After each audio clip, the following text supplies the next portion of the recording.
Good afternoon. Um, I have an update, a big update on Nolan Wells. Um, Conflict. And the troubling thing is if they're saying we can't. I won't play that yet. Um, I got some stuff here that I won't play, and they do have a press conference, which I will play after I play all of this. Let's get into it, shall we?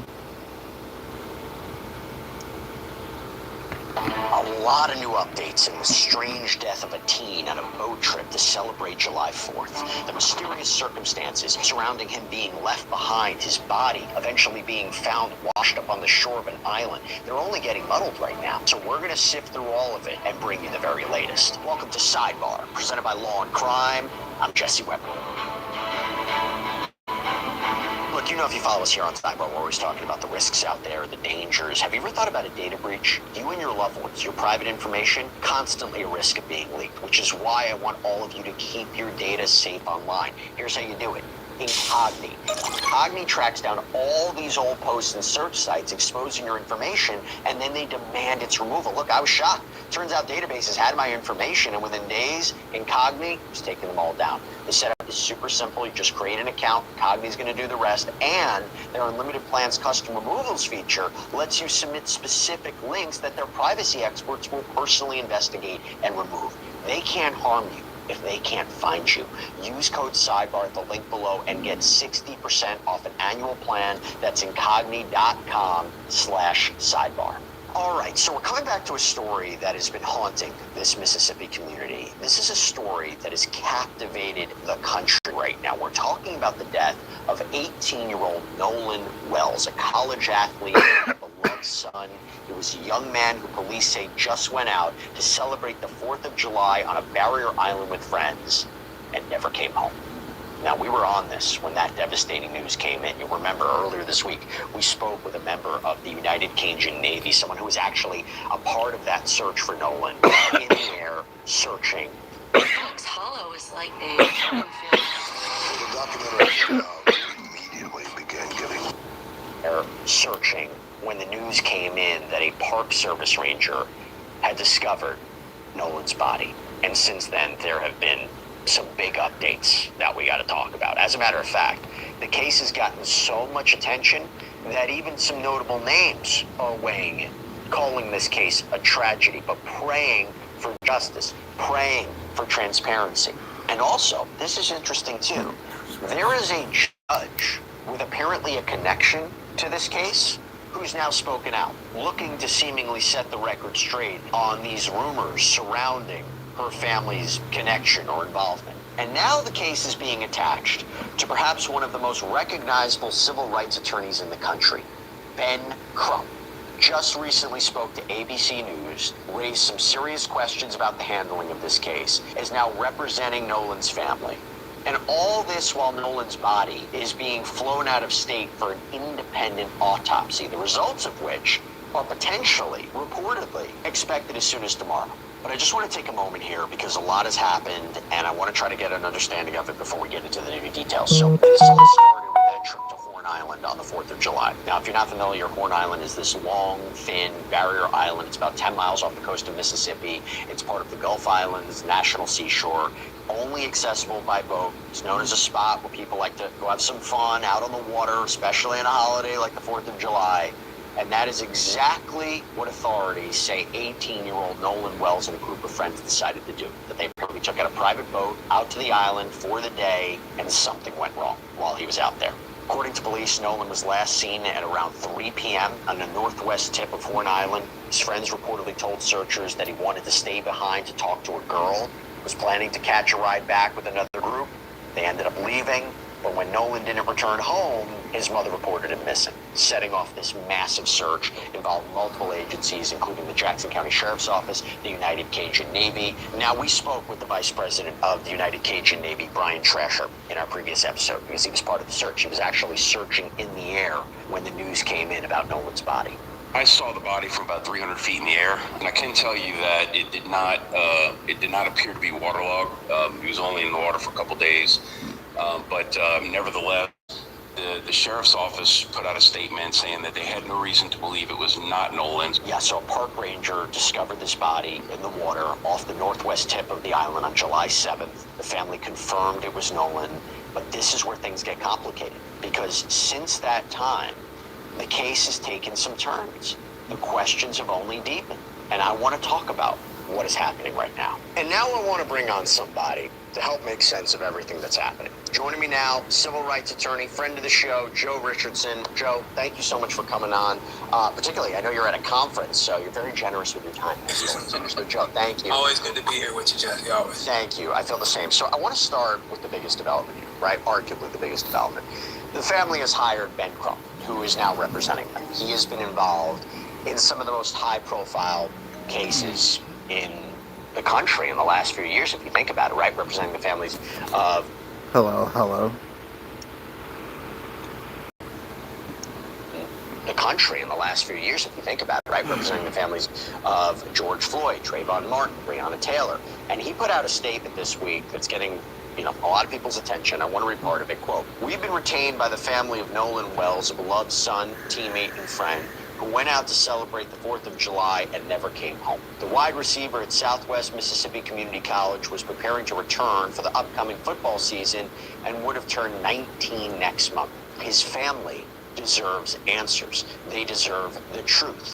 We will not rest until every fact about what happened to Nolan on Long Island is brought into the light, and we call on investigators to pursue this case with the urgency and transparency this family deserves." Now, Crump also spoke with ABC News and revealed that Nolan's body is being flown to Washington, D.C. for an independent autopsy, saying the family has concerns about the investigation being handled in the state of Mississippi. Joe, before I even go to the independent autopsy, why hire a lawyer?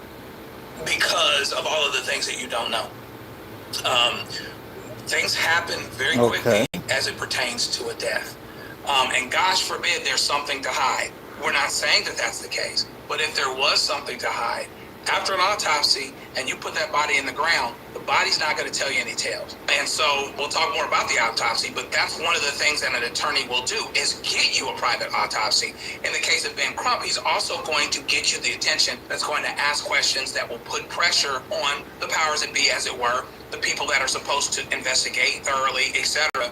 Because there are unanswered questions, you have to do the best you can to get to a place where you have every question answered that can be answered. You're not there, but is every question answered that can be answered?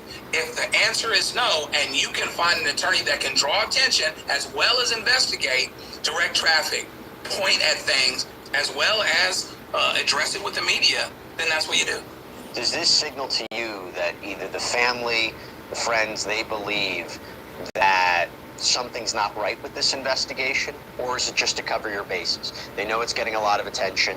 This, like you said, Ben Crump is a renowned figure in the legal industry. You wonder if he has back channels with law enforcement, his own sources, if he can put pressure on law enforcement or the prosecutor's office. And I'm not saying that there's a crime that has been committed, but is this signaling to you that something is not right, or the family believes something is not right? Yeah, I think that could very well be the case. I mean, Ben Crump, he's nationally known. I've seen him in San Bernardino down the street from me. But where people got to know him on a national standpoint is in Florida, to where he's from. But he's got connections to the South, of course, deep connections to the South, went to school in the South, has handled cases in Mississippi, etc. So it would make sense that Ben Crump or somebody like him would be able to press buttons right away and start to ask the right questions and to pull on the right resources, make the right calls in terms of understanding what's out of sorts about an investigation. So it's not only trying to get at what we believe may be the truth or whatever we can know about it, but is anything being done differently than how it would normally be done? So he brings to the table all of those types of things. Legally, can a lawyer file something with the court or file something to put pressure on law enforcement or to direct law enforcement to release information to the family? I think that you have to look at whether and to what extent the powers that be here, I believe it's going to be the state of Mississippi as of right now, is not doing what it would normally do. If there's something that's not being made available as quickly as it would normally be, the key is entities get in trouble for not following their own rules, right? So what's really important is to make sure that they are following their own rules, and to the extent that you're asking for something that maybe there's some gray area about, release the tape. Release, a lot of times we might be talking about body cam when it's talking about police and things like that. We're far enough along where there are often specifics related to those rules. But if there's gray area where there's no specific prohibition on releasing something, releasing some information, doing X or Y or Z, and the police or the investigators aren't doing it, then maybe that's what the media attention helps to do. Particularly if, the shoe's on the other foot now. Often when people get pulled over or when people deal with police, they say, well, if you've got nothing to hide, let me search the car. So now here are people saying, authorities, if you have nothing to hide, be as transparent as you can possibly be within the law to let us know everything we can know about what happened. Is this also, I'm not saying this is a motivation for the family, but is there also a potential that you hire a firm like this to start to see whether or not there is a framework for potential lawsuit? Absolutely, no doubt about it, because what Ben Crump and the Ben Crumps of the world are going to do, and what we all do, try to do, is find out where the holes are. Here are the holes. Here are the things that we don't know that we ought to. There might be some things that we will never know because we weren't there. Right. But what are some things that are out of sorts that we can figure out, and things that we know we can't figure out? And the question becomes, to the extent that they can, why aren't the authorities, the investigations, et cetera, filling all of that in? Not to get ahead of ourselves, depending on what you're going to be asking about, but there's also the element that one of these kids' mom is judge. Yeah, I do want to talk about that. Okay, yeah. So, and she's put her toe in the water too. So there's a lot of powerful people dealing with it. That's why as much attention that can be brought to it is really important, but you want to understand whether and to what extent there may be legal rights that were infringed on, or something that might be actionable. I want to ask about this independent autopsy. Why conduct an independent autopsy? Why order one? Why do it outside of Mississippi? So this is a significant move. The state medical examiner already reportedly performed an autopsy on July 7th. Now, officials say those results could take a couple of weeks because they're doing toxicology and other testing. But Crump has indicated that the independent autopsy results are expected as soon as tomorrow. And in speaking with ABC News, Crump said, we're trying to be very transparent because the family has some concerns about the state of Mississippi doing an investigation. We have investigators talking to witnesses that have no alignment or no allegiance to the state, and that's important. What's going on here, Joe? I think they're looking both ways before they cross the street. One of the biggest pieces of evidence is the body. Not to sound morbid or whatever, but there's a chance that if a drowning is being alleged, and there's trauma that's inconsistent with a drowning, then we know that raises more questions and that creates more problems. There's also an argument that perhaps the state of Mississippi, depending on what may have happened, depending on what they suspect may have happened, that they can't necessarily prove one way or the other, they may be incentivized to close the book. I've dealt with cases where you're trying to uncover information and you're dealing with a coroner or you're dealing with investigators, fire investigators, etc., fill in the blank. When something fits a narrative and they put it away, they do that. We would love to say, oh, we'll leave no stone unturned, et cetera, et cetera, et cetera. But that's not always the case. So what's the best way to be sure that you've uncovered all of the information you possibly can? I think it's because you do, and that's why you need to do an independent autopsy, so that there is a scenario under which, and we're talking about the Deep South, we're talking about a very charged political time, we're talking about one black kid with several white kids. There is a scenario under which there could potentially be something to hide, and someone may choose sides in that regard. But the body itself, theoretically, could at least allay some concerns about how one may have died, etc. And it might be said that you certainly get information quicker. That question, that might be consistent with what... But that's a point, right? How can you get information quicker if the state examination is like, we can't definitively conclude what happened until we do this additional testing. That's why it's going to take some weeks. Couldn't an argument be, well, if you have an independent autopsy and they're coming with results tomorrow, it's not as thorough, or am I looking at it the wrong way? I don't think you're looking at it the wrong way. I think that there's an argument for that, but I also think that you get what you pay for. That independent autopsy is not cheap. That's why most people don't get it. There's a whole lot of people that don't want to believe what the coroner said about this or that thing. I had a case recently where I've got the coroner that pertains to manner of death that's going along with what happened here out in the field and deferring to what happened with the investigators, what the investigators said, including a person's past history. So a lot of things can figure in where perhaps you get the same information, but there are certain things that you can get quicker. The independent autopsy is not going to tell you everything right away either, but you might be able to get some indications a bit quicker than you would if you were going the public route. So here, there's both that are going on. People would, may argue, oh, if it's quicker, then obviously it can't be good information. But on the other side, there are those of us that may believe in a worst case scenario that if it's public information with people that might have something to hide or people that are connected to people of influence, then maybe we can't be as sure as we would like to be about what the result is. And it at least provides the family with some answers and a potential path of inconsistency with what the state medical examiner has. So I want to talk about something else. You mentioned it, the judge. There is a judge who is apparently directly connected to this case, now broken her silence. We're talking about Chancery Judge Ashley Cole, whose son was one of the friends out on the boat trip with Nolan, posted a lengthy statement on Facebook saying, quote, "Our son loved Nolan dearly. Unfortunately, I feel that it is appropriate for our family to dispel some rumors with facts based upon the social media attention that is being diverted away from the Wells family and their loss. Our son was interviewed by the Jackson County Sheriff's Department and cooperated fully. He saw Nolan last at around 3 p.m. on July 4th. They left around 4:30 p.m. when the boat was taking on water and they had an issue with the bilge pump. Nolan made a decision to stay on the island and return inland later with another group of friends. My family is hopeful that this information will help to redirect the attention to the Wells family, their grief, and their need for our community support." Joe, first of all, this is a judge, right? Second of all, didn't have to make a statement, made a statement, and gave some very specific details about the last, or some of the last movements and activities of Nolan. What do you take away from it? The judge is putting her toe in the water. Judges often go out of their way not to make public statements because they're judges. And it is interesting that she's making this statement. And I will give you 10 to 1. Jackson County is probably a small enough place, figuratively, if not literally, where I will give you 10 to 1 that she knows, or the prosecutor. She knows the prosecutor, the prosecutor knows most her. likely. She knows the investigating agency, or the investigating agency knows her, and she knows the coroner's agency, or the coroner's agency knows her. So when you put all of that together, and I'm the family of this deceased, that doesn't necessarily put me at ease. I think there's two things that you can agree with right now between those families and those parents. I don't believe either of them wanted the son dead, okay?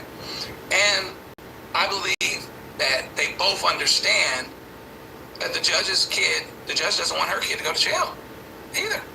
So all of this is going on, which makes transparency related to the investigation all the more important. And even though she framed it as something that would divert attention back to the family, she's talking about the family's grief. She's not talking about the family's justice. So there's a difference there in terms of what it is that's happening. How you see things depends on from where you sit. And I don't think she had to put her toe. She decided to, but I think that says a lot as well, potentially. Didn't you think it was interesting? Another group of friends. He went with another group of friends. Yeah, it's on them. That was interesting. Yeah, potentially on them. And so, but did he leave the other group of friends his cell phone? If that's true, what they reported is that somehow they showed up, the group of friends that left him showed up with his cell phone. Now, they say it's a pretty remote place and there's not a lot of service out there. I don't know how well your cell service works or whatever, but it seems like to me, I'd keep my cell phone. If I have a 19-year-old kid, whether I thought it was going to work or not, it wouldn't occur to me to leave. So that's the biggest question right now. It's actually, it's circumstantial evidence. If that, it's not DNA, it's something like that. Why did this kid leave them His cell phone. If that's what actually happened. And he's a I wasn't there. 19-year-old. So it leads to some very interesting questions. And when you put all of that together, now I can see both sides of the coin as to why Judge Mom might want to put her toe in the water. Right. Let's get into where law enforcement is with all of this. So the Jackson County Sheriff's Office, they put out an updated press release and asking anyone who is on or near Horn Island on July 4th to come forward if they have any original, unedited photos or videos that were taken around that time. The Sheriff's Office even said even information that may seem insignificant could prove valuable to investigators. We encourage anyone with firsthand knowledge to come forward. And the sheriff also noted that there are no surveillance cameras on Horn Island. So that makes any footage being captured or capturing anything at all more the more valuable. Joe, what does this tell you that the Sheriff's Office is now putting out that appeal? What are they hoping to find? You tell me. Well, I thought it was interesting to me, and maybe it means nothing to someone else, or maybe it means nothing to them, and it's nothing to be alarmed at, but they're asking for just firsthand information. Quote, firsthand information, photos, things like that. Photos, videos. But right now, I don't know that you want to be discriminate about the information that comes in. It's your job to sort through it. And if not for any other reason, then all of the transparency that the circumstances now require. Okay? You know, just like going to court. If I'm going to court, you know, hearsay might not get in. It might not be admissible, but it is discoverable. Maybe if one of these kids' girlfriends heard one of these guys say something, one of these girlfriends' friends said, oh, I've got regrets. That would be something to follow up on, even though it's not firsthand. So right now, we can talk about firsthand information later, but anybody that's got anything to say, when you put out a dragnet for information, in my opinion, you don't tell people, just give me this type of information, because you are the investigating agency, and you can decipher and discern what's good, what's not, what you can follow up on. And I think that with a lack of cameras, with a lack of a lot of the firsthand information that you may have in a place that's more inhabited, etc., I think it makes it all the more important to get information from wherever you can, and you do the work to sift through it so that you avoid the appearance of impropriety in both actuality and perception. You've done everything you can do to answer every question that you possibly can so that everyone can move on. Talking about video, it is worth noting that there has been some speculation online, including these reports from TMZ, that authorities are looking at a video that allegedly shows this heated argument that occurred on or near that island that day. I will tell you, I don't know if you've seen it, but I will tell you the Sheriff's Office hasn't even confirmed that. I don't know if you've seen this video, but what are your thoughts on it? Well, you know, that's another thing to follow up on. You know, I tell you, as a side note, it's amazing how often, you know, we've got all of these news outlets, the ABCs and the CBSs. Often, here's TMZ with, boom, this thing, you know what I mean? And you have got to follow up on it, because if there's potential that actually happened there, that might explain something, you know? And so I better have that information, investigate it, figure out that I don't need it, than need that information and not have it. So it's another thing to follow up on, and it's another piece that might help to explain why they show up with his cell phone, but not with him. Assuming that happened. I'm believing the report. But, you know, there's just things that don't quite make sense. And parents know. Parents know, you know, if there's something amiss. If they know that their child wouldn't be without their cell phone, I know my child wouldn't be without hers in any instance, not voluntarily. And so, does that mean that somebody needs to have the book thrown at them and get the lecture chair? No, not necessarily. But it is something that we got to follow up on, and we got to leave no stone unturned. And the judge didn't talk about that. Today is Thursday, June 4th, 2026. Let's open business.facebook.com and check this year's article. And we got to leave no stone unturned, and the judge didn't talk about that. No, and look, and it goes back to the larger question about. There's also, I should mention this, there's also pressure coming from outside law enforcement. You have Representative Benny Thompson, Mississippi Democrat, has urged investigators to conduct a transparent and timely investigation. The NAACP posted on Instagram saying their hearts are with the family and friends. And I actually want to go now to something about the family, because, look, they're going through something that nobody should have to experience. I mean, it's one thing to go through this, but having all this attention now on it. And Nolan's mother has been posting to social media throughout this, and she shared the heartbreaking news when his body was found. But now she's asking for something else. She posted this to Facebook recently. It says, quote, "Missing our Nolan so much every second of every day. This has been the worst time in our lives. Watching his siblings go through the motions of grief adds another layer to the sadness. Please keep us in your prayers. Continue to respect our privacy." There is another layer to this, because if we speak about videos, or we speak about, the videos that are out there, apparently there are these AI-generated videos that have been circling online, appearing to show Nolan's mother saying she won't have a funeral for Nolan. There's a video even appears to show clips allegedly of him. His mother posted the video to Facebook, calling it fake, begging people to leave the family alone. This is a whole different problem for victims and victims' families, or those who just lose loved ones in 2026, right? I mean, what do you make of this? And by the way, does someone have a legal right of action? Do they have a legal cause of action to go after people that make AI videos of them? Well, boy, it's a loaded question. It's a perfect example of ways in which the law may not have quite caught up with every potential circumstance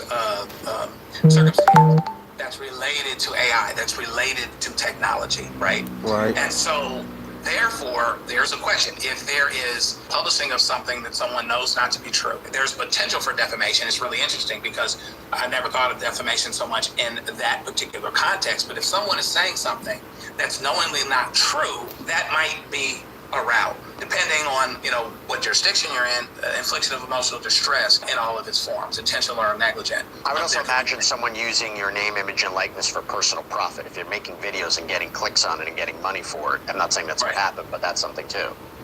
Right, yeah, I mean, so there are things there. You have to kind of adjust your thinking a little bit because we're in this AI generation. But again, now you're talking about AI, you're talking about what's real and what's fake, and how it can take us away from what's actually important. You've got implications here of race. You've got implications of politics and all these other things. And so therefore, depending on who you are, whether you're talking about, it's amazing, whether you're talking about this deceased young man or whether you're talking about Caitlin Clark, you have situations where people with different agendas can take it and run with it, and now they're incentivized to make something real fake or vice versa, and it's kind of a problem. And how do you wade all the way through it? So even though the family put out the word to try to get help and figure out where their son was, I could certainly understand them wanting to have privacy, to not be bothered, and certainly not to have anything that's said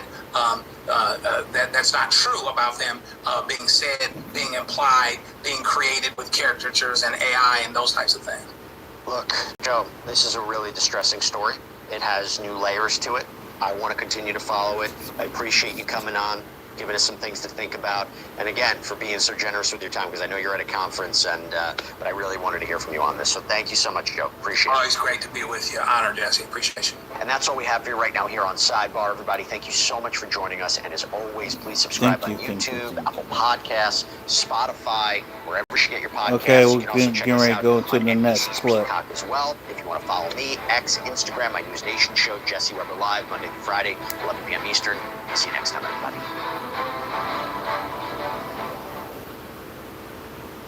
Hello. Are you tired of your morning routine? Escape the 24/7 freshness with Old Spice Fiji and smell like you've got some peach. An 18-year-old football player leaves for a 4th of July celebration with friends. Everyone comes home except him. 2 days later, his body is discovered near Horn Island off the Mississippi Gulf Coast. His family is devastated. Social media is demanding answers, and now one of America's most well-known civil rights attorneys, Ben Crump, has stepped in. But what really happened to Nolan Xavier Wells? Breaking news, a body has been found on Horn Island near where missing 18-year-old Nolan Wells went missing. Search crews like this one you see here in the air have been searching for him for more than 40 hours now. Picture going to the beach with your friends on a boat. You guys are having fun, enjoying yourself. 1 minute you're laughing, swimming, taking pictures, making memories, and the next, Someone is gone. That's exactly what happened over the 4th of July weekend when 18-year-old Nolan Xavier Wells boarded a boat with friends headed to Horn Island, a barrier island off Mississippi's Gulf Coast. This should have been another summer fun vacation, but instead, it has become one of the most talked about investigations in the country because Nolan never made it home. His family reported him missing. Hundreds of volunteers and multiple agencies searched for him. Then came the heartbreaking discovery. His body was found near the northwestern tip of Horn Island. Now investigators are trying to determine exactly what happened during those final hours. The family has hired nationally known civil rights attorney Ben Crump. Law enforcement is asking for anyone who was on Horn Island that day to come forward with original videos, photographs, and eyewitness accounts. Meanwhile, social media has exploded with theories. Some believe this was simply a tragic accident, while others believe there are far more questions than answers. Now, before we begin, this case is still under an active investigation status. There's been no manner of death that's been announced. An autopsy has been performed, but officials have said that the complete results, including toxicology, could take weeks. So who was Nolan Wells? Before he became another headline, he was someone's son, someone's teammate, someone's best friend, someone who had an entire future ahead of him. Nolan Xavier Wells was just 18 years old. He had recently graduated from Ocean Springs High School and was continuing his football career as a wide receiver at Southwest Mississippi Community College, where he was expected to return for the upcoming season. Friends, coaches, and loved ones have described him as someone who was positive, encouraging, and deeply loved by those around him. His mother has described him as someone who always lifted other people up. Imagine being a parent. Your child leaves to spend the holiday with friends. You're expecting them to walk back through your front door later that night. Instead, your life changes forever. Now, before we even get into what happened, we need to understand where all of this took place, because Horn Island isn't your typical beach destination. Horn Island is one of Mississippi's barrier islands. It's located several miles off the Gulf Coast and is part of the Gulf Islands National Seashore. Now, there are no neighborhoods there, no hotels, no restaurants, no convenience stores, no permanent police presence. People travel there almost exclusively by boat. On major holidays like the 4th of July, hundreds of people gather there. Boats line the shoreline. Music is playing, people are grilling, swimming, meeting new people. It's almost like one giant floating party. But despite all of that, it's still a remote island. If something goes wrong, help isn't just a few minutes away. And once the boats start leaving, you don't simply call an Uber to get home. So let's walk through what investigators have already confirmed. Now, according to the Jackson County Sheriff's Office, Nolan traveled to Horn Island on Saturday, July 4th, with a group of his friends after leaving from a private dock in the Ocean Springs area. He was last seen around 3:00 p.m. that afternoon. At some point later in the day, the group Nolan arrived with left the island, but Nolan did not leave with them. That immediately raises eyebrows. Why? Because Sheriff John Ledbetter has publicly stated that based on what investigators have learned so far, it appears that Nolan chose to remain on the island because he believed he would return to the mainland with someone else. The sheriff has also said Nolan's friends have been cooperating with investigators. Nolan Wells was on a boat and left from a private dock area in the Ocean Springs area and proceeded with his friends to Horn Island. Wells was visiting the barrier island 10 miles from the Gulf Coast, boating with friends, last seen about 3 p.m. Saturday. They left and went back without Nolan. From what we understand, he chose to stay there. From what we understand, he chose to stay there. Yeah, I was told that there was a boat he thought he was going to get on that was leaving and that he might have been trying to swim to it. The only problem I have with that story is that if the people in the boat knew he was trying to swim to it and they saw him getting carried off with the current, they would have known about it. They would have been able to react to it. Not only that, even if that wasn't the case, if he went into the water at all and became distressed, it was so crowded that day that it seems hard to believe that nobody would have noticed a distressed swimmer in the water. So again, it's a story I was told. There's a lot of reasons why I question it. What I do know is that he went out there with a number of boys that has been his regular friend group since he was young. They were ready to leave at about 3 o'clock. They told him it's time to go. I was told he had started talking to a young lady, and he wanted to hang back and keep talking to her, and that he would believe that he could get another ride. Now, some people have been criticizing, saying, "No, you never leave your friend." Well, technically, they didn't leave him. He requested to stay behind, and if you know anything about how these barrier islands are and how they're used recreationally, people go out there on one boat, they might come back on another boat. Like it's almost like a community ferry system, because not everybody has a boat, and you might jump on with another group of friends, whatnot. What we have to find out is, after his friends left, who was Nolan in contact with? Who did he believe he was supposed to get a ride back with? Did that boat give him a ride? Did he get on any boat? How did he end up in the water? Did he wade into the water on his own? Did he get on a boat and fall off? That's what we have to find out. On those particular islands, you're not allowed to camp out or be there after dark. And so the rangers, as it gets to be sunset, they start running around looking for, if there's still any boaters or people out there saying, "Hey guys, it's time to go home." So I would not think that Nolan was just wandering around the island when it got dark.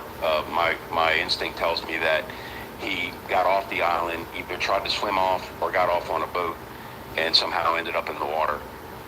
But because of the Rangers' presence, I don't think it's likely that he just spent the night on the island or was there after dark. This woman, Caitlin Brochard, said we were parked right next to them, and he was nowhere in sight when we left at 7:30. So it was a whole group of them that were right out there, but he so-called wasn't there because he decided to stay on the island. Now, I'm not able to verify if these guys in this picture are the same ones that he arrived with, because the ones that he arrived with left the island at 4:30 p.m., allegedly, after the boat was taken on water. According to one of their stepmothers, they had a problem with the bouge pump that removes excess liquid from the bouge that happens either automatically or manually, and it pumps water overboard to prevent the vessel from sinking. Now, one point I have not mentioned yet is that Nolan's phone was left on the original boat. He did not take that. We'll get into the reason why, or the alleged reason why, later. Now, according to Nolan's friends, he was last seen with a girl named Katie McCormick. But Katie's sister, Gracie, was like, not so fast. Gracie said Katie had a conversation and assumed that Nolan was getting ready to get on the boat he came out in. Katie made it home because she was on another boat and with different people. Katie was safe because my brother and sister-in-law went and got her. Katie assumed the friends telling him to get on the boat wouldn't have left him. Me and my family have talked, called, and are sending up prayers to bring Nolan home. We have given all the answers we can give to the mom and to the authorities. Now, I want you to remember that this statement was made, of course, before Nolan was found. So while they were looking for Nolan, I was posting on my Instagram page trying to bring awareness. Now, one of his friends reached out to me. Now, I'm going to keep his identity safe for now. He says, "You know nothing." I said, "About?" He says, "Nolan." Like, so wrong. I said, "So what happened?" "Stop trying to make it something it's not." I respond, "So what was it? If that's your friend, speak up and clear the air." He says, "With all due respect, I'm not trying to be disrespectful. We don't know a lot about as much as the public does. Those kids didn't do anything. All of them have been friends since God knows when. And Nolan and all the kids, they're all good kids." I said, "How did he get separated from his phone, and who is Katie?" He responded, "Katie is some girl we all don't know that was at the island that day, and his phone was left on the boat because everyone leaves their phone on the boat when out at the island or in the water. That's what I'm thinking." He continues by saying, "Because he rode out with them. I wasn't out there. I was in Gatlinburg. But I know so many people are turning this into something else, and it hurts bad to see. So I sent this picture and I said, did they look for him? People close by showed they continued to party without him." He says they didn't know he was missing until later, until they got back, because Nolan was not riding with them. He was supposed to ride with someone else, but he never made it back. That's when they realized. Now, there were allegations that Nolan and the friend group had got into an altercation, and here's the video of the allegation.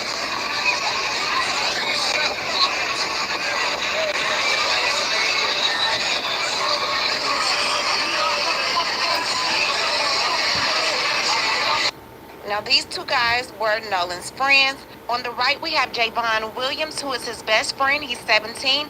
And on the left, we have his friend, Trace Carter. Now, his best friend, Javon, said that he was supposed to be. I'm here. I'm just eating. Keep. Let's keep listening, y'all. And again, shout out to Crunkle Speaks. Traveling on the same boat as his friend Nolan, but that boat quickly filled up, and Williams rode out on a different boat, but he saw Wells on the island later that day. He believes the last time he saw him was at 4 o'clock p.m. on that Saturday. Now, he also claims that Wells visited with the girl, and he said he also chatted up with several friends in a crowd. Now, according to Williams, both men left their phones on the boat that Wells rode out on. Williams later retrieved his phone, while Wells' mother found her son's phone through location services. Wells was last seen near the western tip of Horn Island, where the current is strong. Trace Carter talked to Wells before the island trip. Carter told Wells, "Just hit me up when you get back. Just be careful, bro. Watch out for yourself." Wells responded, "I'll hit you up later." So everyone is saying that he was supposed to be on someone else's boat, but whose boat was he supposed to be on? And did those people know that they were supposed to give him a ride? What Great happened question. after everyone separated? How did you still leave with his phone? Those are all questions that investigators are trying to answer. You would think that after Nolan Wells was pronounced unalive and his body was found, his friends would be putting out posts saying, "Rest in peace, oh my God," something. But no, everybody is dead silent. Every last person that was there has deleted their Instagram, their Facebook, their social media. Everybody's gone quiet, including the parents, okay, y'all? Including the parents, including a judge, okay, attached to one of those kids. Everybody's going media silent. It only raises questions about this video that was being circulated on the internet with Nolan on the beach with those friends, and there's an argument that breaks out, okay? Nolan is standing to the side, and there's a group of other kids looking at him. What was that argument about? Katie also spoke with someone saying that she did not get on the boat with Nolan. She got on a boat with someone else because her friends and family told her to get her ass on. Nolan was supposed to get on the boat with his friends. It never happened. She doesn't know what happened. While many of the quote friends turned their back and deleted their accounts, Javon kept his up. He says, "Oh boy, where do I even start? Nolan, you were truly a blessing in my life, man. From the day I met you, since we were kids, we just clicked. You always took me under your wing and showed me what a true friendship and brotherhood should be. I'm missing you more than anything, man. You never failed to pick me up if I was feeling down and always put a smile on my face or made me laugh. You were someone that everyone should want to be around because you were such a blessing. I'll cherish our memories forever. I'm extremely grateful to meet someone like you. Our friendship is irreplaceable. I love you so much, man. It hurts me bad knowing I won't be able to speak to you every day, but this isn't a goodbye, brother. This is simply just a see you later. I love you, man. Get your rest. I'll do anything to hear your laugh one last time, man." Now that's how you stand up for your friend. Now people from the quote community has been coming to me about how I've been going at this story on Instagram, and I really haven't even said anything. I wanted to give this lady an audible mention. I get this message from Miss Catherine yesterday. She says, "How dare you? You aren't from here to know our culture. Whites, blacks, and Asians are all friends. Obviously, you don't know that writing back with others is very common. These kids are heartbroken, and you are so selfish and uninformed. You are adding to it. Thank you." I respond, "You're welcome. There is a child dead, a black child. People are going to ask difficult questions, and no one should be shamed for that. If there is nothing to hide, the facts will speak for themselves. When people connected to a case delete their social media accounts and retain attorneys, the public is naturally going to have questions. Asking those questions is not an attack on an entire community. We are tired of cases involving black victims being minimized or swept under the rug. Every victim deserves the same level of scrutiny, accountability, and justice. Also, if you're planning to argue with everyone who has an opinion about this case, you're going to need some strong coffee." extra black. Now, I know you heard Warren's stepmother is a judge. Let's hear from her.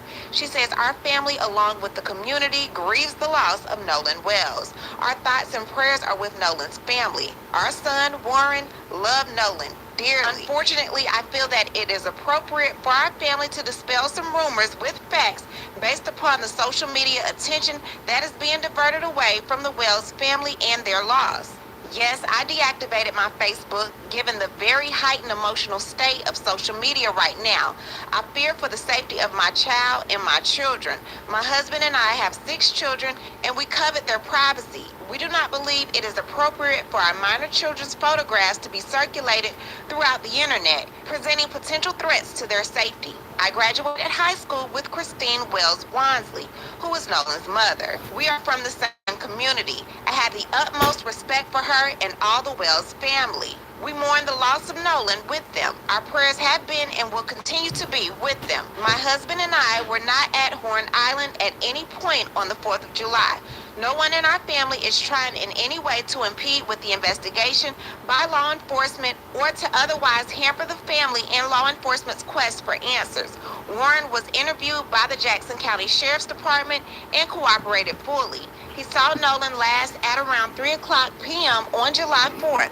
They left around 4:30 p.m. when the boat was taking on water and they had an issue with the bulge pump. Nolan made a decision to stay on the island and return inland later with another group of friends. We don't believe you, Yes, I ma'am. am a judge. I also value transparency. I apologize if anyone was offended that I deleted my social media. There was no nefarious motivation in my deleting my social media. Social media has a lot of positives, but a whole lot of negatives. We live in a world of clickbaiting, sad but true. My family is hopeful that this information will help to redirect the attention to the Wells family, their grief, and their need for our community support. Now, Warren's birth mother allegedly Facebook messaged Bougie Lowdown, and she said this. Good evening, Mr. Lowdown, but she meant to say Lowdown. I am Warren's mother, the woman you have been talking about on Facebook and posting pictures of our family. I am here to tell you that we all Nolan, I guess you meant all love Nolan, and are deeply distraught. Your information is not correct, and I ask you to please stop posting about Warren and our family. My son did not ride with him, nor did he come back with him. The boat that Nolan was supposed to get on is Wyatt's boat. He repeatedly asked Nolan to get on boat at 5 when it was time to leave. Now all of a sudden they saw him at 5 o'clock. I thought the stepmama said it was 3. Now these stories don't seem to be matched. The birth mother continues, but Nolan wanted to stay with the First girl y'all and their say boat 4:30. was parked next Now to y'all his. saying He's 5. insistent about staying Which with this time girl. is it? Wyatt asked him several times to please get on the boat, and people heard him. My son loves him and would never in a million years leave him. Warren does not even have a boat. Nolan has been to our house several times and he is the sweetest friend. We all adore him. Again, when Wyatt asked for him to get on, he said he wanted to stay, and Wyatt's boat started to fill with water. His boat ended up breaking down and was towed in. I don't know this girl that he wanted to stay with. I can just tell you though, my son had nothing to do with it in any way, shape, or form.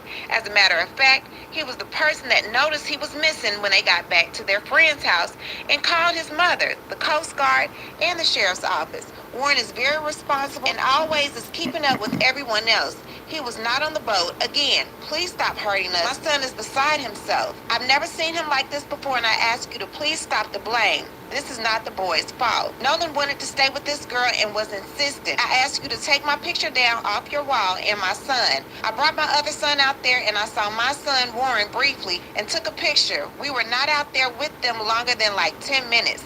I don't know how you're trying to link it all together, but I am just Warren's mom and I love Nolan very much. He comes to my house several times and I'm so sad. Please keep this down and look for this on prayers finding him. And then she says, I mean low down, not roll down. Also, I just want to let you know the whole day we've been looking for him, it has been devastating. I don't even know any of this was being said. I had responsible and always is keeping up with everyone else. And y'all recall, Katie's sister said Katie assumed the quote, friends telling him to get on the boat wouldn't have left him.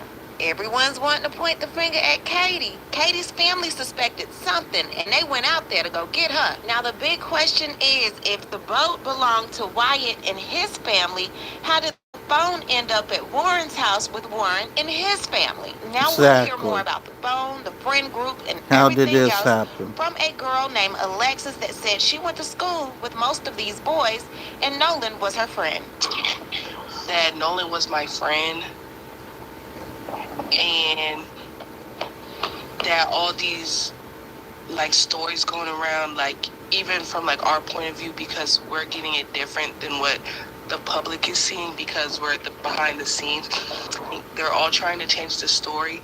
Everybody that was near that boat is trying to defend all their other friends, and every time you talk to a different person, the story is changing. But is there anything that you can tell us in detail, like that you feel safe saying? I don't want you to say anything that you can't say or don't feel safe saying. Like, what do you wanna know? So what exactly happened from you guys' side? From our side, there was an altercation with a different boat, which had other kids on it, black kids, and there was an altercation. There was a fight. Something happened, and they went back to their respective boats or whatever. And when his best friend was on the other boat, so when he went to go like check up on Nolan and everything after the fight, Nolan's boat was gone, but they had stayed for a couple more hours. And so when they got back to land, they had his phone. So Nolan didn't even have his phone. The phone was at one of the boys' house, and they didn't want to give it to his parents, and they had to send somebody to go get the phone from his house. That's why, like, when we checked his location, everybody was like thinking that it wasn't serious because we saw his location and said he was in Ocean Springs, Mississippi, like at his house. But they wouldn't give his phone back to his parents, and they were seen eating out the next day. Wow. And when somebody asked them, like, hey, why aren't you out looking for your friend? They said, y'all already think we did it. Did what? Exactly. And then also that night, they were seen at multiple parties when they got back from the island around like 7 o'clock. So they still continued to go out that night, knowing that Nolan wasn't with them and that nobody had seen him. Sorry, Alexis, quickly. You said there was the altercation that happened on the boat was with other black kids.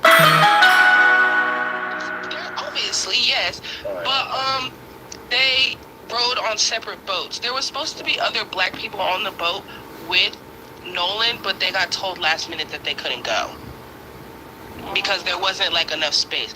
But the story that they keep trying to push out to everybody is that the boat was sinking and taking on water, and they were telling Nolan that he needed to get on the boat, but Nolan wanted to stay back with a girl that he never met, which he wouldn't have done, because if that was like we're all from the same surrounding areas, she goes to Moss Point, which is like 20 minutes away. Why could you not hang out on land when you got back? It's the boat that you came in was sinking and you knew that. And so that was like the crazy thing is that they're talking about, oh, the boat was sinking, and he didn't want to get on the boat, and the boat had to get towed back. But if that was the case and he said he wanted to stay there, why did you take his phone back and not leave him on an island without a way to get home? Yeah, that is I do want to suspect. ask you something else. How long were they friends?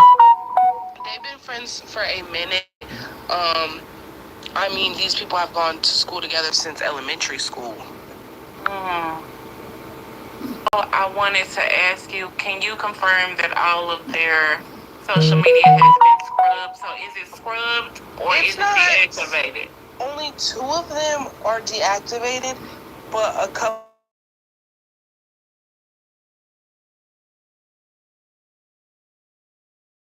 it would be the boy that was wearing the black glasses. Okay. Yeah, Wyatt is he was the quarterback for Biloxi.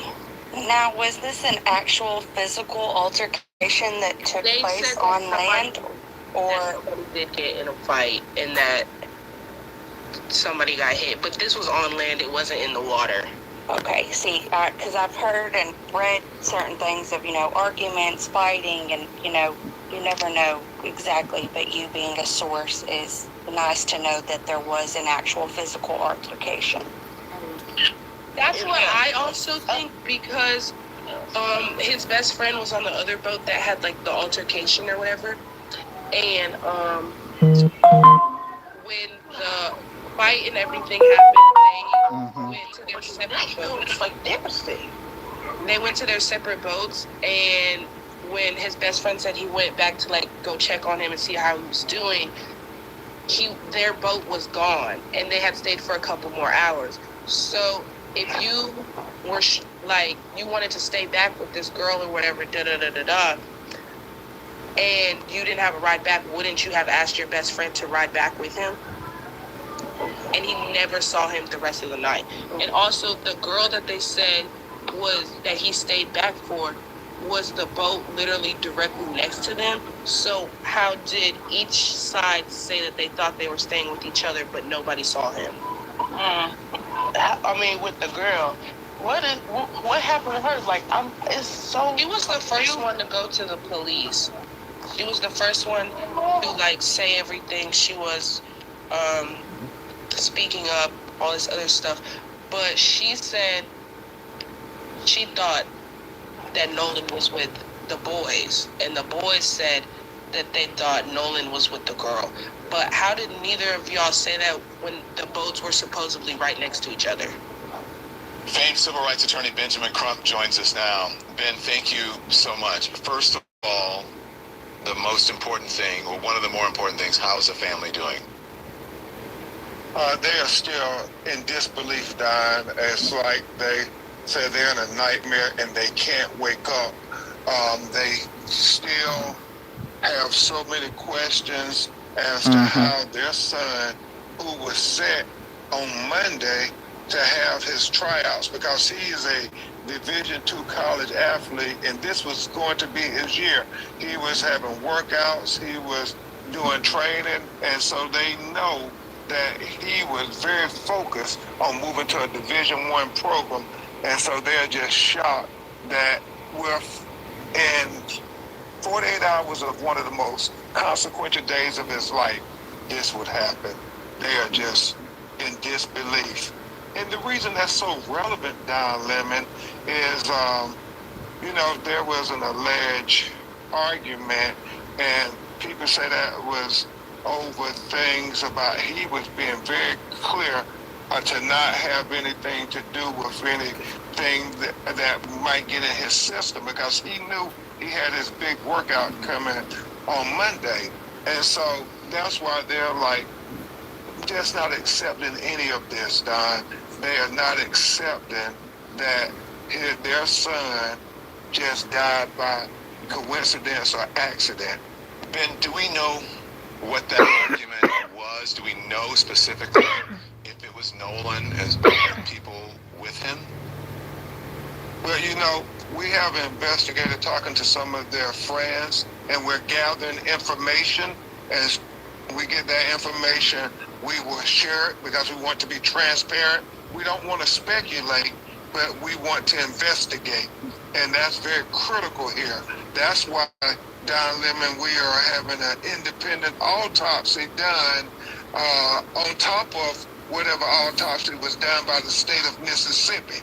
We're going to have him flown to a medical examiner in Washington, D.C., where his body will be preserved to do an autopsy to study every aspect of if he had any physical injuries to his body beyond drowning. And where are you in that process now? The body is going to be flown today. We expect to have the results of that independent autopsy on Friday. Ben, what does the autopsy show? Have they given you any information from the autopsy they did? What is that showing? They haven't given us any information. Obviously, they are saying it's an investigation going on. And, at this point, I believe the sheriff said that they believe that he was left on something. We don't know what the story is, but they're saying it was an unfortunate accident. They're not telling the family anything about whether it was foul play or not. And so that's I why the believe there was family foul is play so here. I'm desperate for sorry. answers I'm because sorry. they're saying, Everything we don't about this want you screams to foul just play. wrap this investigation Sorry, and not say, sorry. oh, well, it was just an accident and sweep it under the rug. Are they saying anything? Are they declaring it a homicide, or they're declaring it accidental? What's the official cause now? And I know that can change, and that's why you're having your own independent autopsy and investigation. As far as we know, his mother, Christine, and his father, Elmo, say they haven't gotten any answers. They, have been asked to turn over his cell phone to the Mississippi law enforcement authorities. But even that is troubling to them because they're saying messages that were deleted from his cell phone. So they want to try to dot every I and cross every T and investigate everything. They said it's very improbable that Nolan would not have wanted his cell phone with him if he was going to stay on the island. The deleted text messages on his phone? His parents found that? Who found that out? Now, well, they got his phone, so they're trying to figure out there's deletions on the phone, and they're trying to look at what is that about. There's so many inconsistencies going on, and so we're going to have with our investigators and our associates, we're going to list all the inconsistencies down. We just got onto the case yesterday, so we have been staying up late with the family, talking to friends, talking to people who were there on that 4th of July, trying to piece together what really happened to Nolan Wells, what caused him to be a healthy, young college athlete and then to end up dead, washed up on the shore on Monday morning after 4th of July weekend. Just to clarify, you said you're doing your own independent autopsy, and Ben, you and I have As been they through, should. sadly, similar situations like this. But you have your own independent investigators too. You're independently investigating this. Absolutely, Don.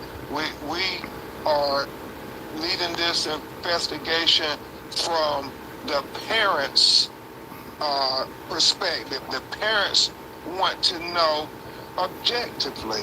They don't want to rely on the state of Mississippi investigation to be the end of the story here. And so, as you reminisce, Don, there's so many cases that we worked on that it was our independent autopsies, our independent investigations that got us to where we were able to get some measure of justice, whether that was Breonna Taylor, whether that was Ahmaud Arbery, whether that was George Floyd, and all these number of tragedies where young black lives were taken from this earth far too soon. And now here we are yet again. And I know it's challenging because when we look at the history of the state of Mississippi, it has not been what we call equal justice for black people in America. When you look at the history of Mississippi, this is the state where Emmett Till was lynched. Look, I'm from one state over in Louisiana. So trust me, I know. And that said, Ben, there have been people who have been pointing out on the internet, some prominent people saying, imagine if the situation was reversed, if it was 3 black boys or young men who went out with a white young man and the white young man ended up dead. Imagine the outrage and the news coverage and the demands of it would have been never in the news coverage. Yeah, and that's the crux of the matter, Don Lemon. That's why I'm so grateful to you and your network for, at the very beginning, covering this matter. So often when black lives are taken, it is the media of people who have compassion and care for our community that make mainstream media pay attention. And I think this is one of those situations. And if the crux of the matter, if these were 3 black kids with a white kid, and that white kid ends up dead after they claim they left him, they can't remember anything, but they have their cell phone, you have to ponder whether they would be treating this as a murder investigation or if this was what they call just investigation into accidental death. You have to ponder that. You can't be being honest with yourself if you say they would not have treated this investigation differently. Ben, was he a strong swimmer? His mother and father say he was a strong swimmer. He was an athlete. He was about to be a Division I wide receiver, Don.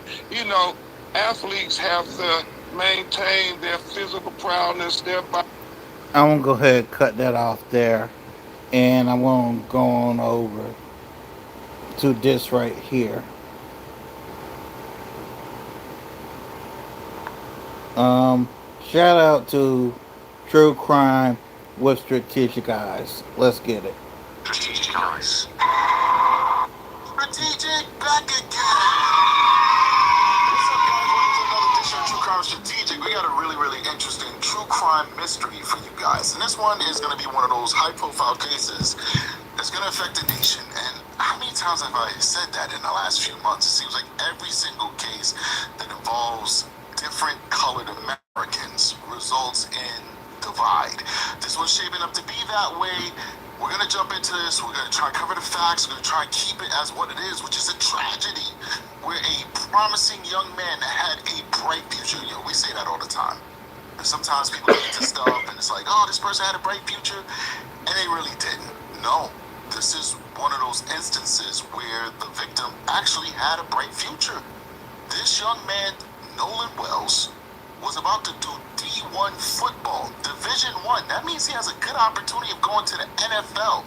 By all accounts, he was a very personable young man, a very smart young man, and a very athletically blessed young man. But most importantly, or just as important, he came from a good family. He came from a mother and a father who loved him, who gave him the tools and the skills that he needed to be successful. You can see that. We're going to listen to the parents finally break their silence and talk about this case today. But more importantly, we're going to hear that there's a lot of inconsistencies, ladies and gentlemen, between what we have heard and what actually happened. And one of those inconsistencies is making me believe that this is foul play. That his friends may have either contributed, committed, or covered up a smurder. Yeah, I said it. Oh my God! Because these inconsistencies are too glaring to pass up. The parents are going to talk a lot about this, but I want to throw 2 things that have come out recently that is just, it's unforgivable. Number 1, there was a rumor going out there. Now, listen, you know what? Let me give you some backstory first before we jump into this, before we watch the interviews. We got a lot of exhibits for you guys today. Nolan Wells, high school senior, about to go to college, D1 school football, very talented young man, goes out with his friends. They go to an island off the coast of Mississippi. They're hanging out, they're meeting girls. This is a popular island for people to go to and hang out. You have to have a boat to go there. This is boat culture, something we don't know about in the Northeast. Everybody has a boat down south. We can't even afford a boat up here in the Northeast. And I don't know how they afford their boats down there. Every time I look at a boat, it's like $1 million. They go out there, they hang out, they do what they do. And then that's when things kind of get wonky. Nolan never makes it home. He never gets on that boat, or rather that boat reaches land without Nolan in it. His friends say that he decided to stay on the island and hang out with a girl that he was talking to. This is the first glaring inconsistency. the girl who does not know him from salt. She just started talking to the guy. She met him on the boat, on the island. Cute guy, fit guy, high school football star, about to go to D1 college, wide receiver. Of course, she just met him. She says she has nothing to gain and nothing to lose. Maybe she has everything to gain and everything to lose. She says that's not true. He spoke to me, and then he told me I'm leaving. I'm going to get on a boat with my friends to go home. That's what she says. So then we have one glaring issue here that her story isn't matching the story of the friends. Somebody's lying to us. Another glaring hole that we're going to find out when we watch this interview in just a couple seconds with the family is that rumors around the internet. Before we go any further, guys, please hit that like button, support the channel. We have over 100 people watching this live stream right now. Only 47 likes. You guys can do a whole lot better than that. Help us get into the algorithm so this show can spread to a wider audience so we can give a voice to Nolan Wells, ladies and gentlemen. Now, another misreported or lie or distraction or misconception, whatever you want to do, whether you want to be nice or you want to be mean, you choose. It's your choice. It's America. Freedom. Is that the friends allegedly gave Nolan's phone and clothing to his parents. Well, his parents is going to come on and say that is not true. That's not true. They were able to get the phone because they tracked it with Life 360 and sent a family friend to say, give us his phone. We know you have it. We're tracking it. It's in your possession. And that is when they were able to get those friends, to get that phone from those friends. That's a whole lot different than I'm coming to you and saying, listen, Nolan was with us, but he decided not to come with us. We don't know where he's at, but here's his phone and here's some of his clothing items. That's a big difference from I had to track you down and force you to give it to me. Then we have one more thing of many things. It appears that two of the friends have lawyered up. I don't know what to think of that. I have no idea. There's a possibility they could have lawyered up because the family retained Benjamin Crump, and Benjamin Crump is a civil rights attorney, and he makes everything about race, so they might be thinking to themselves, well, Benjamin Crump's going to come for us, so we might as well have some type of legal protection, or it could be because they're guilty as sin. Could be that too. We don't know. But before we get to the interview with the parents, I want to show you guys this video that's been circulating on the internet, which is a video of the area that Nolan and his friends were in. This is by that lake. Take a look. Not that lake, but by that island, rather. Take a look at this.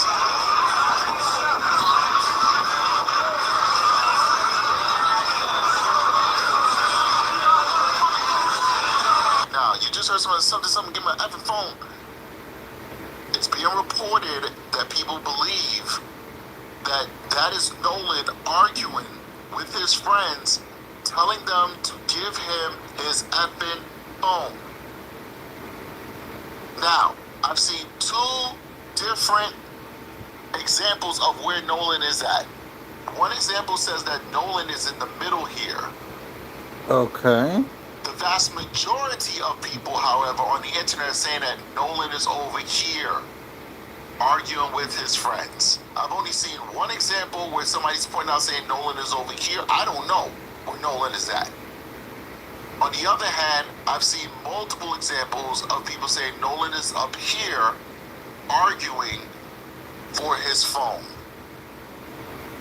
All right, let's get to the parents and let's see what they have to say about this madness. Of Nolan Wells. We're joined by his parents, Christine and Elmore Wansley, as well as their attorney, Ben Crump. And before we get started, first off, I want to thank you for being here under these circumstances. I know how extremely tough it must be. And we can express how sorry we are for you and your family. His mother's very pretty, no disrespect to the husband, of course, the father. I'm giving a compliment from one human to another. First question, how are you two holding up? Taking it second by second. Day by day. Second by second, day by day, which we all can understand.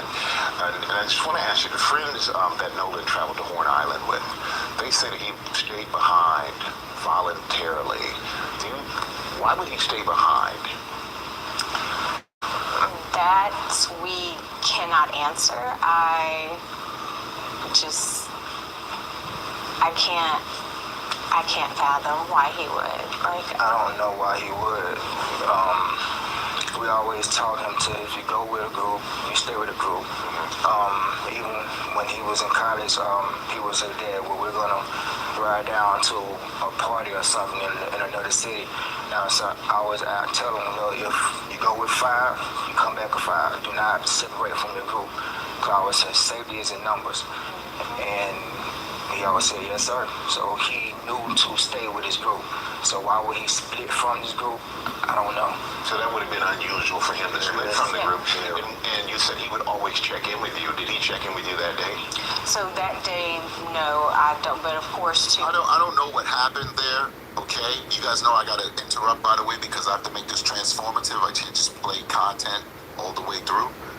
But I don't know what happened there. Nobody does.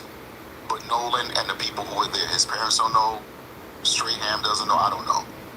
But common sense would tell me that if you're going to an island, right, and you know that you have a ride to the island and a guaranteed ride, or at least you would suspect and you'd hope that you have a guaranteed ride from that island, Right.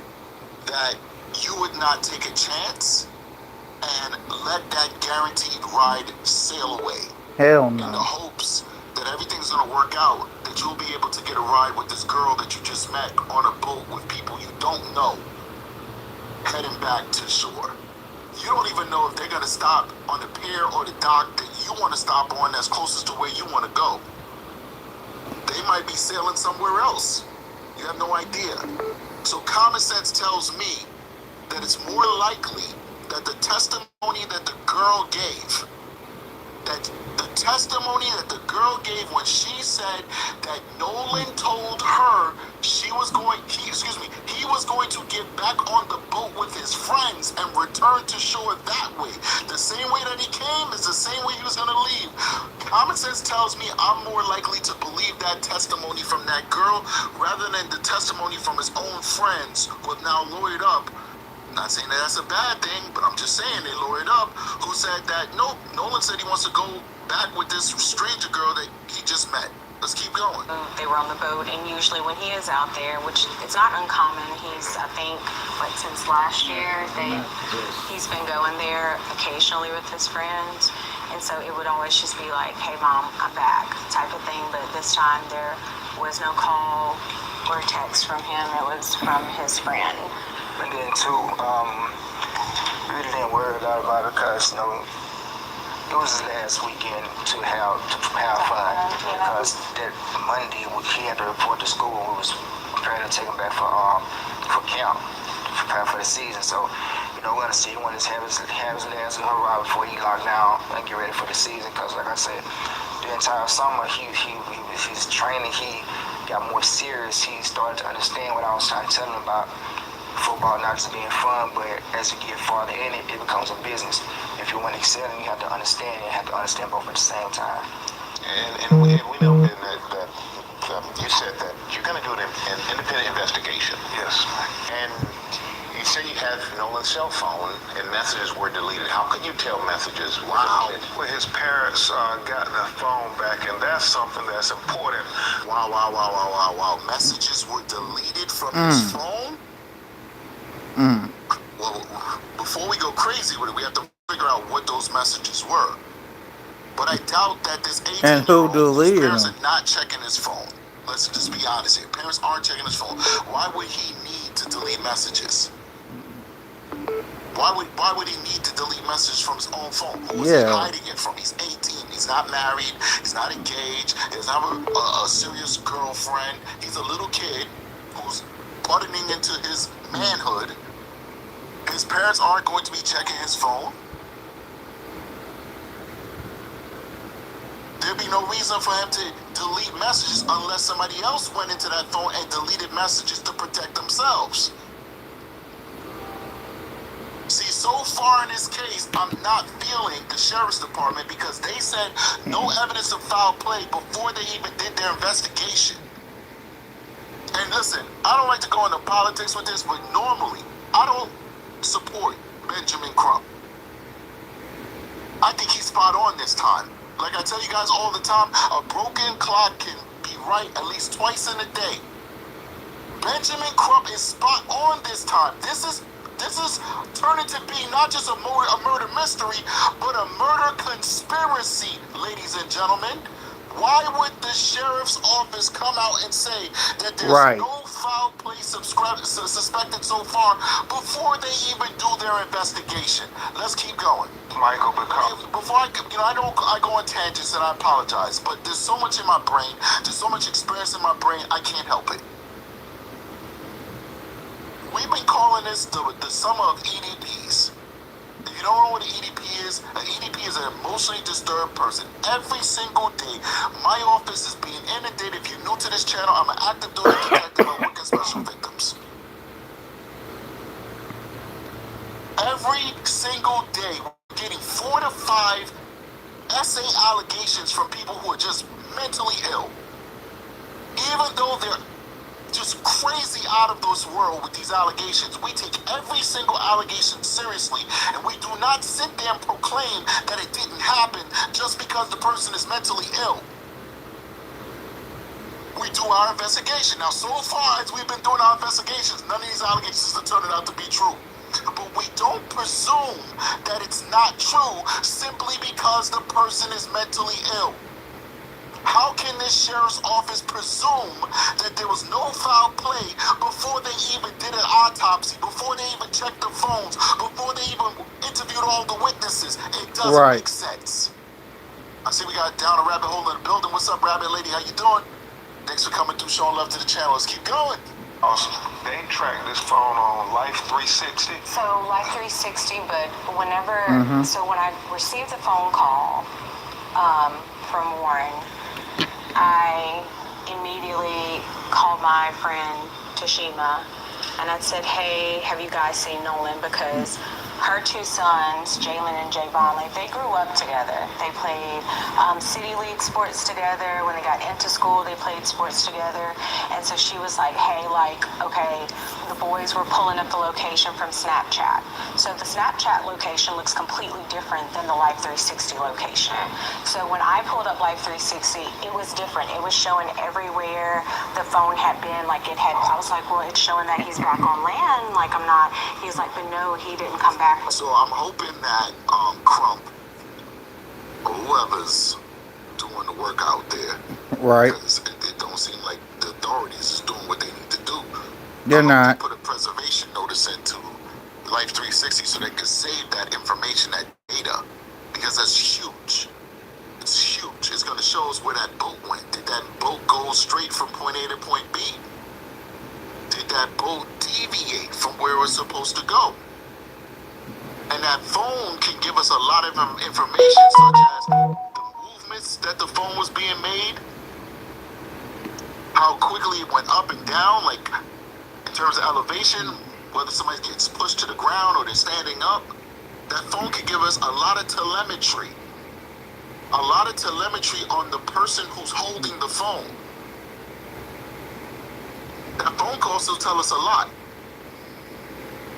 If it's an Apple phone, was Face ID used to open the phone or was a password used? Yep. If every single login, 96% of the logins were done by Face ID, and now we have dozens of logins that are only done by password, what does that tell you, ladies and gentlemen? What does that tell you? It might be a good indicator that the owner of the phone is not the person in possession of the phone. That's why they're using a password instead of Face ID. Exactly. There's no reason why there should be erased messages in this young man's phone unless somebody's trying to cover something up. Either he's covering something up for himself or somebody's covering something up related to crimes against him. I want to know what those messages are. Let's keep going. Well, how were you able to get the phone? So we how? And my friend Tashima went and picked it up. It wasn't like they said we got his phone, they tracked it. And that highlights all these contradictions, Michael. The fact that they said Nolan was talking to a young woman and she said that he said, I'm going back to get on the boat with the boys. The boys said that he said he was going to stay with her. And so that's an obvious contradiction. And then this video of this you can hear an argument going where Nolan is saying, "Give me my freaking phone. What are you freaking doing?" And so then his phone ends up missing. I don't know any teenagers, Michael Strahan, who says, if you believe their story, I'm going to stay behind and I'm going to leave my phone. I mean, no young person leaves their cell phone. And so then there's so many things that their parents are telling us about. Even, why didn't his body wash up with the tide on Sunday? Why would it come on Monday? It's not adding up. And that is the problem when you think about the history of Mississippi. Yeah, so there's so many questions that need to be answered. And is there anything you'd like people to know about Nolan? What would you like them to know about your son? Oh boy, this is so sad. You know, they thought that they did it. How do I know? Because that's how I feel right now. I got an 18-year-old that just graduated less than a month ago who yelled at me because I came and tried to fart on her yesterday, and she was on a Zoom call with her college picking her biology classes because she wants to go into the medical field like her mother. And she's like, "Come on, Dad, I'm busy. I'm trying to pick my classes for the fall semester." I still tried to fart on her. I'm annoying. I know I am. Do you feel like you made it? It's so difficult raising children. Your first one especially is the one that you didn't know what the hell you was doing. I didn't know what the hell I was doing. At the time, I wasn't educated like I am now. I wasn't a professional like I am now. I was some hood booger from Grant Projects in Harlem trying to pretend how to be a dad. I didn't know how to be a dad. My dad walked out on me. I had no example. I had to wing it. And then you wing it, and you give it your best. You give it your all. And then sometimes, God willing, they make you proud. And you feel like you made it. And look at these people who felt like they made it, and boom, somebody steals it all away from them. Now listen, we don't know if this is an accident or not. The problem is, if it is an accident, somebody's not being truthful about an accident. If it's an accident, you call Right. him in. If you got into an argument and he fell overboard and you tried to save him and you got your hands in the water and everybody's trying to pull him up, but he can't get up and then he falls into the water and disappears, you just call the cops and tell them like it is. So whether this is purposeful and they just murdered him or if it was an accident, either way, the cover-up is worse than the crime. It always is. I can only imagine, and I don't want to ever know how these people feel, to feel like they made it, that they did it, that they raised a successful, productive human being. Right. Only for all those hopes and dreams to be snatched away from them. Let's keep going. No, so Nolan was very loving. He was liked by all. It was not a friend that he couldn't make. No, we'll be right back with more for the parents of Nolan Wells and attorney Ben Crump. We're back now on GMA with the parents of Nolan Wells, Christina and Elmore Wansley. And I want you to please continue to tell us what you want the world to know about your son. So, Nolan was just like this bright light, right? Walk into a room, his smile, his energy was just so infectious. Like, it's almost like he drew you into him. And he was just one of those people, like, he always wanted everyone to be included. He didn't want anyone to feel left out. I remember one of his teachers emailing us. I can't remember what grade he was in, but basically it was math class. They had a special needs student, and she asked a question, and Nolan got everyone to put their hands down because he wanted that student to answer.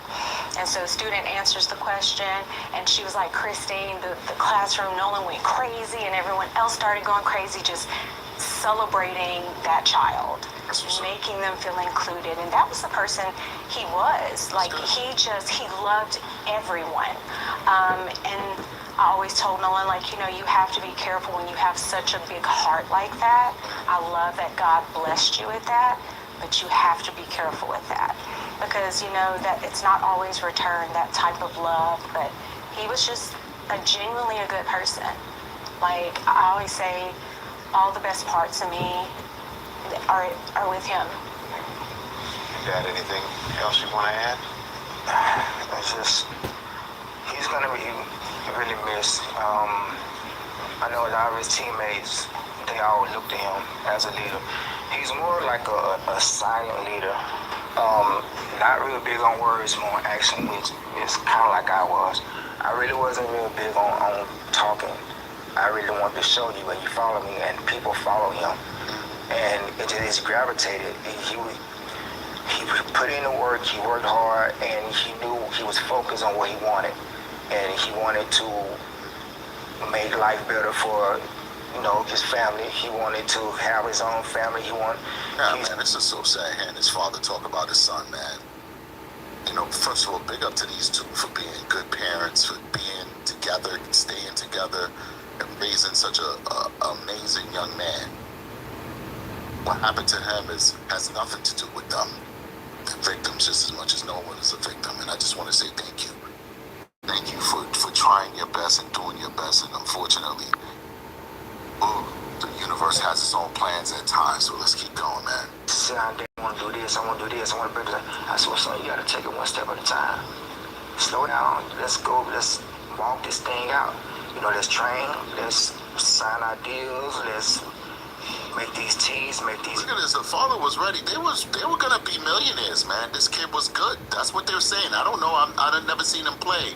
But everybody's saying this kid was really good. And look, the father's already talking about this kid making it to the NFL and being a football star. He's talking about deals and a business and all this stuff. They had his life mapped out. They had his life mapped out. He had his life mapped out. This is something he wanted to do. He was going to a D1 school. D1 schools don't accept you unless you're the best. They're competitors. You can't go to well, it's very difficult. It's possible, but it's very difficult to go to the NFL, to go to the NBA if you're not in a D1 school. People who go to D1 schools are competitors for professional sports. That means he had as much as a chance as anybody else going to school as a freshman in a D1 school this fall. He was already considered elite. So when his father talks about endorsements and deals and turning football from just fun to actually a business, he's not just some father that has wishful thinking. He had something to back it up. These schools, these athletic associations viewed his son as a future prospect for the NFL. And all that is gone now. Just keep going. Camps, put the work in, and everything else to work out. Even his baby brother, their bond got even stronger because now I have a big brother that he's finna do something. So now I want to outdo that. So his focus and his confidence has got even better.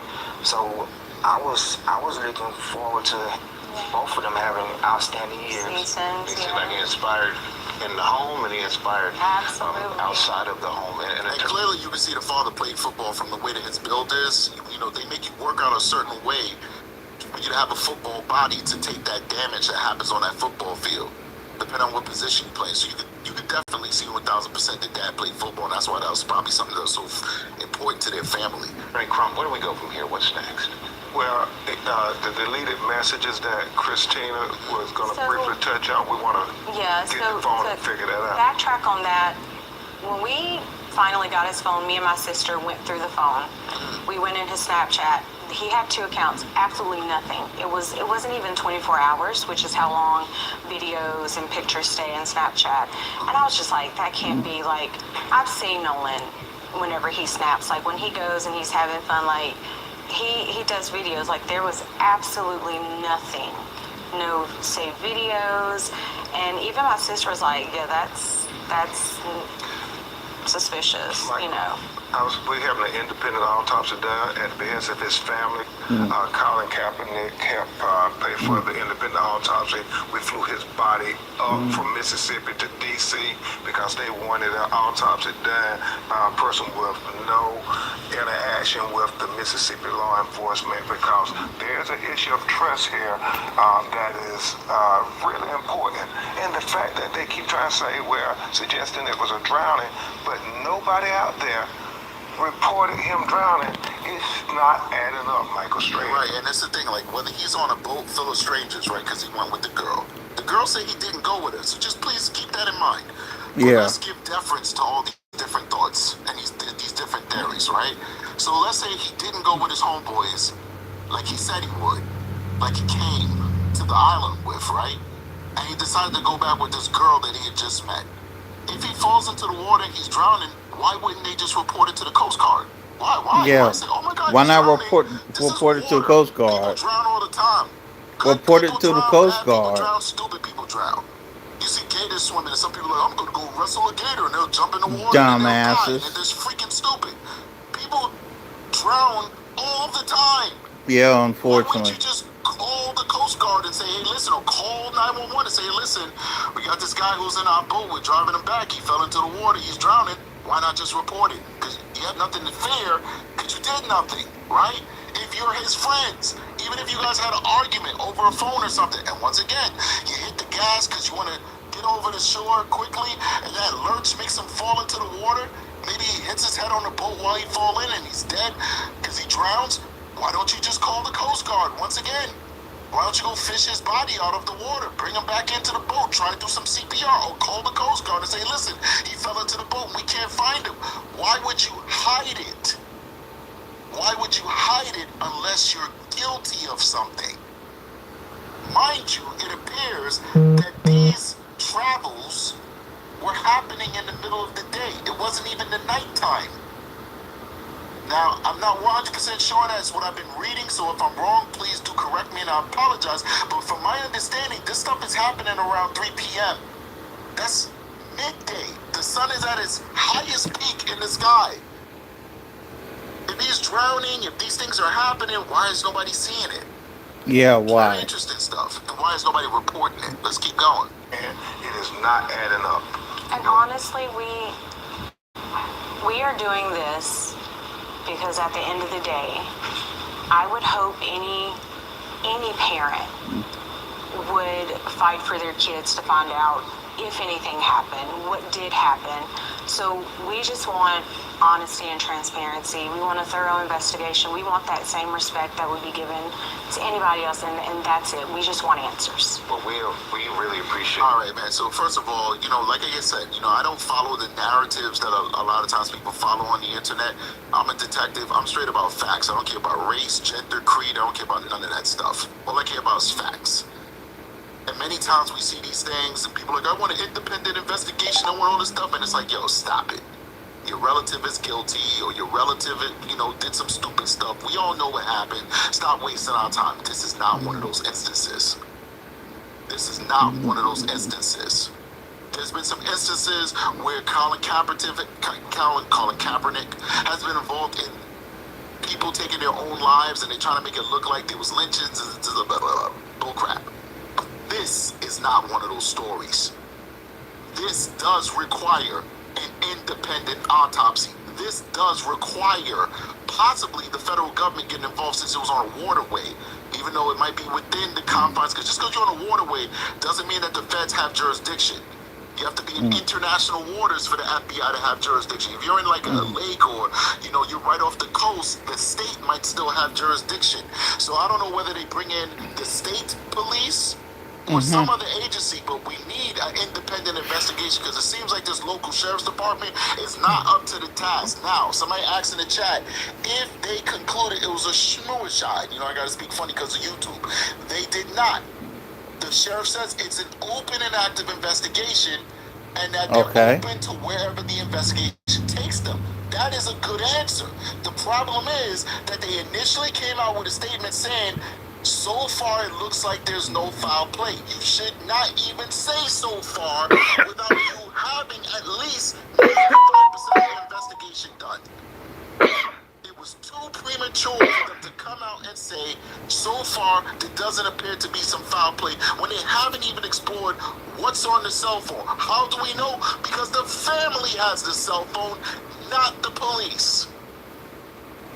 But let's keep going, guys. We got more for you guys on this one. This is definitely a very interesting case. Let's listen to some TMZ. She is using him. Fine, he's a young guy. That's totally fine. It's to get answers to just yet. They are not giving up, and in fact, they have hired famed civil rights attorney Ben Crump, is now representing the family. TMC. Oh boy. I'm gonna be brutally honest. I was gonna go on, but TMC is on this. With TMC, some stuff they get wrong, some stuff they get right. Take it with a grain of salt. Um, I'm gonna go ahead and end this here, and I may come back uh, with more stuff uh, related to this case later. See y'all later. Peace.